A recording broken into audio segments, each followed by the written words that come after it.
আজ কদিন ধরে এতটা বৃষ্টি হচ্ছে, বৃষ্টি আর থামার নামই নেই।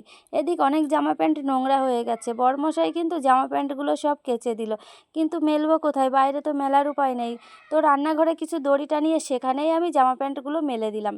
তারপরে দেখো চলে গিয়েছিলাম ডাক্তারের কাছে। ডাক্তারের কাছে যাওয়ার পরে ডাক্তার যে ওষুধগুলো দিয়েছিল বা রিপোর্টের যে কাগজপাতিগুলো, সবই ছিল আমার এলোমেলো হয়ে। সেগুলো কিন্তু আমি বসে একে একে সব সুন্দর করে গুছিয়ে নিলাম। গুছিয়ে পুরো ব্যাগের মধ্যে ভরে নিলাম। আর এমনিও আমার এলোমেলো জিনিস অতটাও পছন্দ হয় না। আর তারপরেও পরে প্রবলেম হবে, এটা পাবো না ওটা পাবো না, সেই মতো আমি সবই গুছিয়ে নিলাম। তারপরে দেখো ফাইনালি কিন্তু আমি আমার খাটটাকেও সুন্দর করে গুছিয়ে নিয়েছি, যেহেতু এখানেই আমার সারাটা দিন ধরেই থাকা হয়।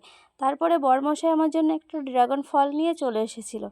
সেই ফলটাই বরমশাই কিন্তু আমাকে কেটে দিল। আর ড্রাগন ফল খেতে কিন্তু সত্যি আমার তো অনেকটাই সুন্দর লাগে। কার কেমন লাগে কি জানি, তোমরা জানিয়ে তো তোমাদের কেমন লাগে খেতে। এদিকে আমার জায়ের মেয়ে বলছে, বড় মা আমাকে দিতে বলো কাকাকে। এবার ওর কাকা কিন্তু ওকে না, প্রথমত আমি ওকে বলছি একটু খোসা খেয়ে দেখ তো কেমন লাগে। তো ও বলছে না ভালো না, বলছে না না মা খাস না খাস না। তারপরে ওর কাকা ওকে কিন্তু প্রথম কেটেই দিল। ও অল্প একটু খেয়ে ওর ভালোই লাগেনি। ও কী করলো, ওর দিদিকে দিয়ে দিল। তারপরে চলে গিয়েছিলাম যে ডাক্তারের কাছে। ডাক্তারবাবু কিন্তু আমাকে একটা পাউডার দিয়েছিল খেতে। তো আমি এটাই বলেছিলাম, ডাক্তারবাবু প্রোটিন পাউডার কি খেতে পারবো? তো সেই হিসেবে ডাক্তারবাবু কিন্তু আমাকে এই পাউডারটা দিয়েছিল খেতে।